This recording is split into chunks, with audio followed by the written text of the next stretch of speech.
Hello dear students, welcome to my YouTube channel. मैं doctor Ravi Trivedi आप सभी लोगों को बायोलॉजी पढ़ाने वाला हूं और आज हम बायोलॉजी में पढ़ने वाले हैं हमारे बायोलॉजी का पहला chapter, that is digestive system.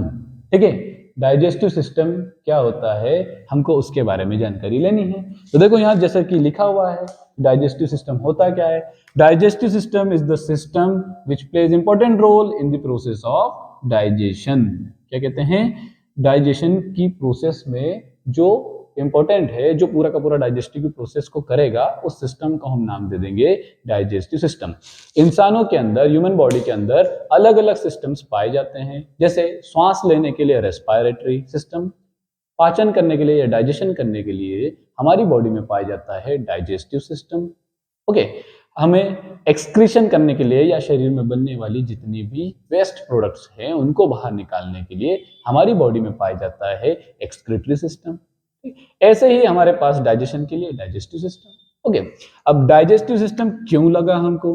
Digestive system इसलिए लगा क्योंकि हायर ऑर्गेनिजम्स, बहुकोशिकीय जीव या मल्टी सेलुलर ऑर्गेनिज्म जब भी अपना भोजन लेते हैं, तब वो जब भोजन लेने के दौरान अपना जब फूड लेते हैं तो बच्चों उनके फूड में पाया जाता है अलग अलग चीजें, जैसे कार्बोहाइड्रेट, जैसे प्रोटीन, जैसे विटामिन्स, इनके पास पाया जाता है फैट, इसके अलावा इनके पास पाया जाता है मिनरल्स, और हम बहुत सारा फिर पानी ले लेते हैं। ये सब चीजें हमारी बॉडी में जाता है जब हम भोजन करते हैं या फूड लेते हैं। पर बच्चों इसमें देखने वाली बात है कि जो कार्बोहाइड्रेट है, प्रोटीन है और फैट, ये तीन मॉलिक्यूल्स जो है, हम जब केमिस्ट्री पढ़ते हैं तो बात करते हैं ना मॉलिक्यूल्स, तो वो मॉलिक्यूल या फिर अणु, तो ये छोटे छोटे पार्टिकल्स जब बड़े बड़े मॉलिक्यूल्स हमारी बॉडी में जाते हैं बड़े फॉर्म में, तो हम उन मॉलिक्यूल को कहते हैं मैक्रोमोलिक्यूल्स। मैक्रोमोलिक्यूल के क्या क्या उदाहरण है बच्चों? कार्बोहाइड्रेट, प्रोटीन और fat. Carbohydrate, protein, fat macromolecules कहलाते हैं। ठीक है, इसके अलावा विटामिन्स एंड मिनरल्स, ये दोनों कहलाते हैं माइक्रोमोलिक्यूल्स या माइक्रो न्यूट्रिएंट्स। ठीक है, अभी आप लोग एक चैप्टर भी पढ़ने वाले हो, बायोमोलिक्यूल। बायोमोलिक्यूल में यही बातें पढ़ोगे। ओके, अब जब भी फूड में ये जो माइक्रो न्यूट्रिएंट, ये मैक्रो न्यूट्रिएंट, मैक्रोमोलिक्यूल्स, छोटे छोटे मॉलिक्यूल्स, माइक्रोमोलिक्यूल्स, ऐसी चीजें पाई जाती है, तब क्या होगा कि इनको शरीर में जब ये एंटर करेंगे, तो इनके एंटर करने के बाद इनको बॉडी में क्या करना पड़ता है, हमको छोटी छोटी जगहों पर पहुंचाना पड़ता है, जैसे सेल्स में पहुंचाना पड़ता है, टिश्यूज के लेवल पे पहुंचाना पड़ता है। हम टिश्यू के लेवल पे, सेल्यूलर लेवल पे with the help of blood हम इनको ट्रांसफर करते हैं। कैसे ट्रांसफर होगा? अगर बड़ा मॉलिक्यूल हो तो जा पाएगा क्या? नहीं जा पाएगा। अगर मैं एक रोटी खाता हूं और वो रोटी अंदर जाएगी, एज इट इज मेरी छोटी छोटी कोशिकाओं में चले जाएगी? नहीं, हो ही नहीं सकता ऐसा। मुझे अपने फूड पार्टिकल्स को इतना बारीक बारीक तोड़ना पड़ेगा ताकि वो उस लेवल तक पहुंच पाए। एग्जैक्टली बच्चों, मतलब क्या समझ में आया कि डाइजेशन सिस्टम में हम क्या करने वाले हैं? डाइजेशन करने वाले हैं। डाइजेशन में हम क्या करेंगे? तो आप लोगों ने डेफिनेशन सुनी होगी, digestion is a catabolic process. It is a catabolic process. क्या करती है ये? एक प्रकार की केटाबोलिक प्रोसेस है। केटाबोलिक प्रोसेस है जिसमें क्या होता है बच्चों? इसमें होता है लार्ज, लार्ज मतलब बड़े बड़े, and complex, large complex food को या फूड पार्टिकल्स को, मॉलिक्यूल्स को हम छोटे छोटे सिंपल पार्टिकल्स में तोड़ देते हैं, सिंपल में कन्वर्ट कर देते हैं। कैटाबोलिज्म शब्द का मतलब ही यही है, लार्ज से स्मॉल स्मॉल पार्टिकल बनाना कैटाबोलिज्म कहलाता है। तो digestion is a catabolic process in which large complex food molecules are broken down into the simple one. हम क्या करते हैं? कठिन से या जटिल से सरल सरल भोज्य पदार्थ बना देते हैं with the help of enzymes. किनकी मदद से करते हैं हम लोग? एंजाइम्स की मदद से करते हैं। इस प्रक्रिया में क्या लगते हैं? एंजाइम्स लगते हैं हमको। तो आप लोग निकालिए अपने नोट्स और लिखिए डाइजेशन की डेफिनेशंस। सबसे पहले हेडिंग डालेंगे हम लोग डेफिनेशन। ठीक है, डेफिनेशन ऑफ डाइजेशन क्या होता है? डाली हेडिंग डाइजेशन। अब हम लोग लिखने वाले हैं digestion. Digestion is a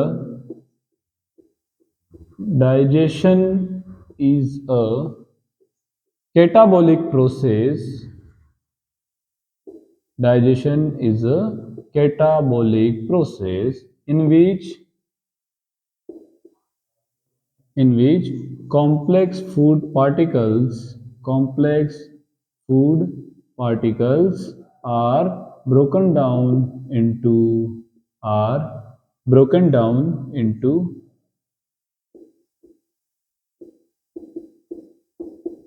simple ones with the help of enzymes. यही बात पढ़ी थी अभी हमने, इससे पहले भी क्या बात करी हमने कि डाइजेशन एक प्रकार की कैटाबॉलिक प्रोसेस है जिसमें क्या होता है, भोजन को या फूड पार्टिकल्स को कॉम्प्लेक्स से हम सिंपल बनाते हैं। किनकी मदद से? एंजाइम्स की मदद से। ठीक है, आप लोग ये डेफिनेशन लिख लें। डेफिनेशन लिखने के बाद मैं आपको इसी डेफिनेशन को एक फ्लो चार्ट के फॉर्म में बताता हूं, तो जल्दी से पॉज कीजिए और इस डेफिनेशन को आप लिखिए।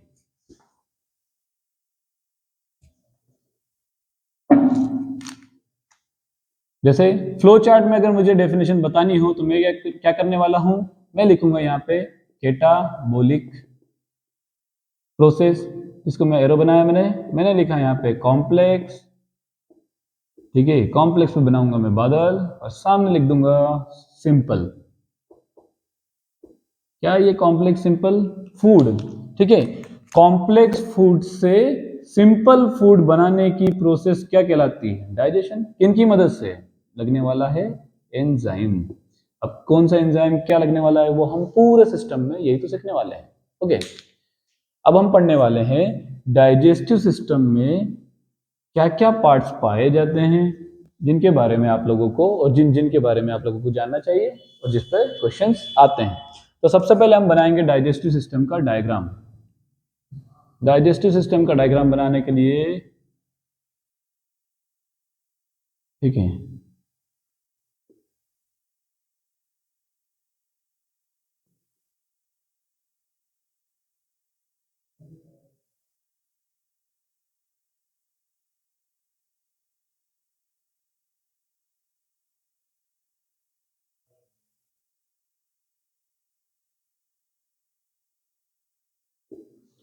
ये हो गया आपका डाइजेस्टिव सिस्टम। डाइजेस्टिव सिस्टम में एक ग्लैंड आती है जिसको आप लोग कहते हो लीवर, और एक ग्लैंड यहाँ पे पाई गई जिसका नाम है पेनक्रियास। ठीक है, ये हो गया पेनक्रियास। अब हम बात करते हैं डाइजेस्टिव सिस्टम में डाइजेस्टिव पार्ट्स की। हमारा डाइजेस्टिव सिस्टम शुरू होता है माउथ से। कहाँ से शुरू होता है? माउथ से। तो माउथ से शुरू होता है, जाके खत्म होता है एनस से। शुरू होता है कहां से? माउथ से, जाके खत्म होता है कहां? एनस पे। माउथ और एनस के बीच में बहुत सारे डाइजेस्टिव पार्ट्स, डाइजेस्टिव ग्लैंड्स पाई जाती है। आइए उनके बारे में हम लोग जानते हैं। तो माउथ जो है, आगे की तरफ जब बढ़ेंगे तो हम जब पेशेंट का माउथ खुलवाते हैं, तो आप लोग डॉक्टर बन जाओगे तो डॉक्टर बनने के बाद ये देखोगे कि पेशेंट जब आता है तो हम क्या कहते हैं, एक काम कीजिए, एग्जामिनेशन करना है भैया, आपका माउथ खोलिए। जैसे मुंह ओपन करेगा तो खाली अंदर की तरफ एक जगह मिलेगी, एक स्पेस मिलेगी माउथ के अंदर। उस स्पेस को, उस खाली जगह को हम लोग नाम देते हैं ओरल केविटी। क्या नाम देते हैं? Oral cavity. ओरल केविटी क्या होता है? ओरल केविटी के बारे में हम लोग बहुत अच्छे से जानने वाले हैं। इस ओरल केविटी के अंदर हमको दो चीजें मिलेगी, वो है टीथ और टंग। क्या मिलने वाला है? टीथ और टंग। आगे बढ़े, ओरल केविटी के बाद पीछे की तरफ एक लंबा सा ट्यूब मिला हमको, मसल से बना हुआ एक ट्यूब है। इस ट्यूब का नाम है फेरिंग्स। क्या नाम है? फेरिंग्स। ट्यूब का क्या नाम है? फेरिंग्स। हिंदी में अगर हम लोग इसको कहें ग्रसनी। ओरल केविटी को अगर हम हिंदी में लिखें तो हम इसको कहते हैं मुख गुहिका। ठीक है, आगे की बात करें हम, फेरिंग्स के बाद बच्चों क्या आता है? अगेन एक ट्यूब आता है, लंबा सा बड़ा सा ट्यूब, ग्रसनी से जो फेरिंग से बड़ा होगा। ठीक है, उस ट्यूब का हम लोग नाम दे रखते हैं इसोफेगस। क्या कहते हैं इसे? इसोफेगस। अगर हम हिंदी की बात करें तो इसको कहते हैं आहार नाल या आहार नली। ईसोफेगस के बाद ये ट्यूब जाकर एक जे शेप्ड स्ट्रक्चर में, एक बेग लाइक स्ट्रक्चर में ओपन हो जाता है, जो कि क्या है, आपके डाइजेस्टिव सिस्टम का क्या कहते हैं, मेन पार्ट कहते हैं, जिसका नाम है स्टमक। देखो बच्चों, क्या होता है कि हर एक पिक्चर में एक हीरो होता है, जिसके लिए आप बेसब्री से इंतजार कर रहे थे। तो डाइजेस्टिव सिस्टम का हीरो कौन है? स्टमक। स्टमक हमारी बॉडी में मेन ऑर्गन है, मेन पार्ट है हमारा डाइजेस्टिव सिस्टम का। हिंदी में अपन कहते हैं इसको अमाशय। अमाशय आगे की तरफ जाएगा तो ये बनाएगा, हमको मिलेगी स्मॉल इंटेस्टाइन। क्या मिलेगा? Small intestine. Small intestine. हमारी बॉडी में दो प्रकार की इंटेस्टाइन्स पाई गई, small intestine and we also have large intestine. दो intestines, small intestine and large intestine. Small intestine, large intestine के अपने अपने छोटे छोटे पार्ट्स हैं, ठीक है, उनके बारे में हम लोग जान लेते हैं। स्मॉल इंटेस्टाइन जो होते हैं उसके 3 पार्ट, कौन कौन से? पहला पार्ट, जहां से मैं रेड मार्कर से बनाया जा रहा हूं, आप लोग इसको अपने नोट्स में जब डायग्राम बनाएंगे तो प्रॉपर तरीके से मेंशन कीजिएगा। पहला पार्ट जो कहलाता है हमारे स्मॉल इंटेस्टाइन का, फर्स्ट पार्ट कहलाता है डियोडिनम। क्या कहलाता है? Duodenum. Duodenum is the first part of our small intestine. Small intestine का दूसरा भाग जो कि हाईली कॉइल्ड है और सेंटर में पाया गया, ये सारा पूरा भाग, इस भाग को हम लोग नाम रखते हैं, इसको बताते हैं, इसका नाम है जेजुनम। क्या कहते हैं इसे हम? जेजुनम। जेजुनम के बाद लास्ट पार्ट हमारे स्मॉल इंटेस्टाइन का, उसको हम लोग कहते हैं ileum. Last part of our small intestine is called ileum. तो स्मॉल इंटेस्टाइन के 3 पार्ट, डियोडिनम, जेजुनम, इलियम, ठीक है। आप लोगों को डायग्राम में प्रॉपर तरीके से ये देखने को मिलेंगे। जेजुनम जहां जाकर खत्म होता है, इलियम जहां जाकर खत्म होता है, वहां से शुरू होती है हमारी लार्ज इंटेस्टाइन। तो लार्ज इंटेस्टाइन का पहला पार्ट कहलाता है सीकम। क्या कहलाता है? Caecum. Caecum is our first part of our large intestine. ये मैं यहाँ पे लिख रहा हूं, आप लोग जब उस चार्ट में लिखेंगे तो अलग से भी लार्ज इंटेस्टाइन के 3 पार्ट्स लिखें। लार्ज इंटेस्टाइन का ये वाला भाग क्या कहलाता है? सीकम कहलाता है। लार्ज इंटेस्टाइन का ये वाला भाग क्या कहलाता है? First part of our large intestine is called caecum. और सीकम के बाद आपको एक यहाँ पर फिंगर लाइक प्रोजेक्शन मिलता होगा। आपने सुना होगा कि लोग कहते हैं, बात करते हैं कि हमें अपेंडिक्स की बीमारी हो गई है, अपेंडिक्स की सर्जरी है। तो दोस्तों ये वही है बच्चों, ये वही है जो फिंगर लाइक प्रोजेक्शन है, उसका नाम है अपेंडिक्स। क्या नाम है? अपेंडिक्स। या फिर हम लोग इसको कहते हैं वर्मी फॉर्म अपेंडिक्स। क्या कहते हैं? Vermiform appendix. तो अपेंडिक्स, फिर आया हमारा caecum, first part of our large intestine. Caecum के बाद हमको दूसरा पार्ट मिलता है हमारे लार्ज इंटेस्टाइन का, उसे हम कहते हैं colon. The second part of our large intestine is known as colon. Colon caecum के बाद शुरू हो जाता है। ये वाला पार्ट आप लोग जो पूरा देख रहे हैं, that is known as caecum. Colon. जो कोलोन है, कोलोन कुछ इस तरीके से हाईली कोइल्ड स्ट्रक्चर में आपको दिखाई देता है। कोलोन ऊपर की तरफ जा रहा है, ट्रांसवर्स एक्सिस में चल रहा है और नीचे की तरफ आ रहा है, ठीक है। कोलोन में हमारा फूड या फूड के रेजिडुअल पार्टिकल्स ऊपर की तरफ जाते हैं, ट्रांसवर्स सेक्शन में बॉडी के चलते हैं और फिर नीचे की तरफ आ जाते हैं। इस कारण से हमने इस कोलोन को 3 पार्ट में डिवाइड कर दिया। जब फूड ऊपर की तरफ ये कोलोन लेकर जा रहा है, इतना कोलोन जो ऊपर की तरफ जा रहा है, उसको हम लोग नाम देते हैं असेंडिंग कोलोन। क्या कहते हैं हम लोग उसे? Ascending colon. असेंडिंग कोलोन वो जब भोजन उसमें या फूड पार्टिकल, रेजिडुअल पार्टिकल्स ऊपर की तरफ जाएंगे, असेंडिंग कोलोन कहलाएंगे। तो ये वाला भाग कहलाता है असेंडिंग कोलोन। असेंडिंग कोलोन के बाद जब हमारा कोलोन ट्रांसवर्स एक्सिस में या लॉन्जिट्यूडिनल एक्सिस में इस तरह से जाएगा, इस तरीके से हम लोग इसको नाम देंगे, हॉरिजॉन्टल एक्सिस में जाएगा तब हम इसको नाम देंगे, इतना भाग हमारे कोलोन का कहलाता है ट्रांसवर्स कोलोन, जैसे उसका नाम है ट्रांसवर्स कोलोन। तो ऊपर गया फूड तो नाम दिया हमने असेंडिंग कोलोन, ट्रांसवर्स एक्सिस पे गया फूड, ट्रांसवर्स एक्सिस में गया हमारे कोलोन तो हमने नाम दिया ट्रांसवर्स कोलोन। नीचे की तरफ कोलोन आएगा, अब जब फूड नीचे की तरफ आ रहा है तब हम इस भाग के कोलोन को कहेंगे डिसेंडिंग कोलोन। क्या कहेंगे? Descending colon. तो कोलोन के 3 part, ascending colon, transverse colon, descending colon. Descending colon के बाद हमारा लार्ज इंटेस्टाइन का थर्ड पार्ट आ जाता है, जिसे हम कहते हैं रेक्टम। रेक्टम क्या करता है? रेक्टम का एक स्पेसिफिक फंक्शन है कि हमारी बॉडी में जो इनडाइजेस्टेबल फूड्स हैं, जो डाइजेस्ट नहीं हो पाए, जो कैसे हैं, अब बॉडी से बाहर निकालना है, वेस्ट निकालना है, उस वेस्ट को स्टोर करने का ये काम रेक्टम करती है।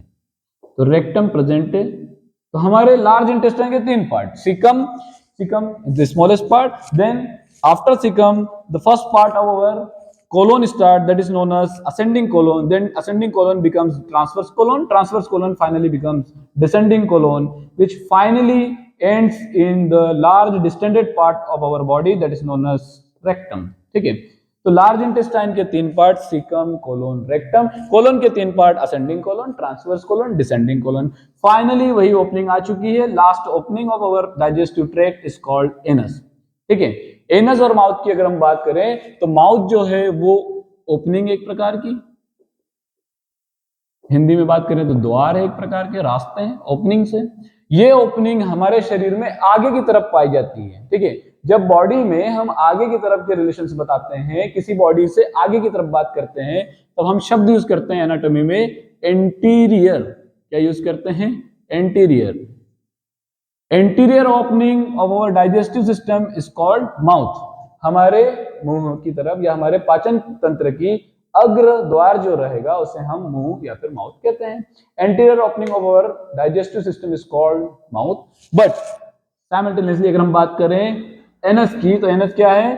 पोस्टीरियर ओपनिंग है। पोस्टीरियर ओपनिंग मतलब पीछे की तरफ जो ओपनिंग पाई जाएगी, पश्चिम भाग में पाई जाएगी, उसको कहेंगे हम पोस्टीरियर ओपनिंग को एनस। फाइनली हमको समझ में आ गया डाइजेस्टिव सिस्टम में क्या क्या पढ़ा। ये जितनी भी बातें हमने पढ़ी ये कहलाती है डाइजेस्टिव ट्रैक्ट। डाइजेस्टिव ट्रैक्ट में हमने यहाँ पर डायग्राम में लिखा बनाई हुई है दो इंपॉर्टेंट ग्लैंड्स भी, आप लोग देख सकते हैं डायग्राम में। ठीक है, आप लोगों ने सुना है कि हमारी बॉडी में सबसे बड़ी ग्लैंड पाई जाती है, लार्जेस्ट ग्लैंड हमारी बॉडी में पाई जाती है। तो एक ग्लैंड यहाँ पर है और एक ग्लैंड हमारे पास ग्रीन कलर की एक ग्लैंड पाई जाती है हमारी बॉडी में, एक ग्लैंड यहाँ पाई गई। ठीक है, तो हमारी बॉडी में जो लार्जेस्ट ग्लैंड पाई जाती है इसका नाम बच्चों क्या रखा है हमने? लीवर। किस नाम से जानते हैं हम इसको? लीवर। हिंदी में अगर हम बच्चों के लिए बताएं तो बात होती है यकृत से। ठीक है, जिसे हम क्या कहते हैं? यकृत या फिर लीवर। लीवर बच्चों हमारी बॉडी की सबसे बड़ी ग्लैंड है। इसके बाद हमारे पास एक और ग्लैंड पाई जाती है जो हमारे स्टमक के जस्ट नीचे पाई जाती है, और इस ग्लैंड को, इस ग्रंथि को हम लोग कहते हैं पेनक्रियास। क्या कहते हैं? पेनक्रियास। अच्छा, पेनक्रियास को हिंदी में क्या कहते हैं? अग्नाशय। अग्नाशय या पेनक्रियास। ठीक है, इस तरीके से हमने पूरे डाइजेस्टिव सिस्टम को एक पार्ट में पूरा का पूरा डायग्राम हमने देखा। देखो बच्चों, जब हम बायोलॉजी पढ़ते हैं या इंसानों के बारे में पढ़ाई करते हैं, एनाटॉमी पढ़ते हैं जिसको हम लोग कह रहे हैं, ठीक है, तो हम जब बॉडी की बात कर रहे हैं तो बॉडी के एक एक ऑर्गन का हमको डायग्राम आना चाहिए। तो आप लोगों को सबसे पहले तो ये करना चाहिए, डेफिनेशन याद कीजिए, साथ साथ में डायग्राम तैयार कीजिए।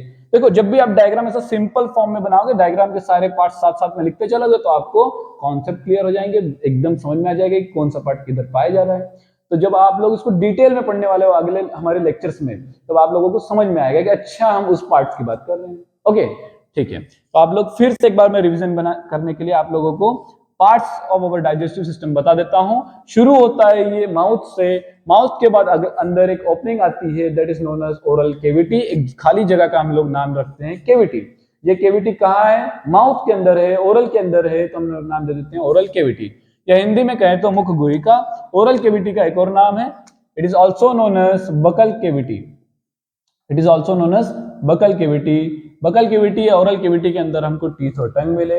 देन हम लोग जब पीछे की तरफ गए तो ओरल केविटी के बाद एक ट्यूब शुरू होता है, वो ट्यूब को कहते हैं हम लोग फेरिंग्स। फेरिंग्स आगे जाकर एक लंबी सी बड़ी मस्कुलर ट्यूब में एंड होता है, that is known as oesophagus या आहार नली। इसोफेगस फाइनली जाकर खुल जाता है एक जे आकार का, अंग्रेजी के जे आकार का या इंग्लिश के जे लेटर के जैसा दिखाई देने वाले स्टमक के अंदर। स्टमक में खुल गया, अमाशय जिसको कहते हैं हम लोग, मेन हीरो है हमारे डाइजेस्टिव सिस्टम का। तो स्टमक के बाद आगे की तरफ फूट गया स्मॉल इंटेस्टाइन्स में। स्मॉल इंटेस्टाइन तीन टाइप की, पहला पार्ट कहलाता है ड्यूडिनम, दूसरा पार्ट कहलाता है जेजुनम और तीसरा पार्ट कहलाता है इलियम। देखो ये ड्यूडिनम, जेजुनम, इलियम, तीन पार्ट हो गए। ड्यूडिनम, जेजुनम, इलियम मिलकर बनाते हैं क्या? Small intestine. स्मॉल इंटेस्टाइन आगे जाकर शुरू होता है लार्ज इंटेस्टाइन में। लार्ज इंटेस्टाइन का पहला पार्ट कहलाता है बच्चों सीकम। क्या कहलाता है? सीकम। क्या कहलाता है? सीकम। सीकम के बाद दूसरा पार्ट शुरू होता है जिसे हम कहते हैं कोलोन। ठीक है, अब ये कोलोन जो है सेकंड पार्ट में क्या कहते हैं हम लोग? कोलोन। अब जो ये कोलोन है, कोलोन ऊपर की तरफ गया, फिर हॉरिजॉन्टल एक्सिस में चला बॉडी की, फिर नीचे की तरफ आ गया। ठीक है, तो कोलोन ऊपर जाता है तब हम लोग कोलोन को नाम रखते हैं, क्या कहते हैं कोलोन को? Ascending colon. क्या कहते हैं? Ascending colon. असेंडिंग कोलोन आगे जाकर हॉरिजॉन्टल एक्सिस में चलता है तो हम नाम रख देते हैं इसका हॉरिजॉन्टल या ट्रांसवर्स कोलोन। नीचे की तरफ आ गया descending colon. Finally descending colon end हो जाता है एक डायलेटेड पार्ट में जहां पर हमारे फिकल मटेरियल स्टूल को स्टोर किया जाता है, जिसे हम लोग कहते हैं रेक्टम। फाइनली रेक्टम ओपन हो जाएगी और ओपन होने के बाद जिस ओपनिंग से वो बाहर होता है वहां से फूड, उसको कहते हैं हम एनस।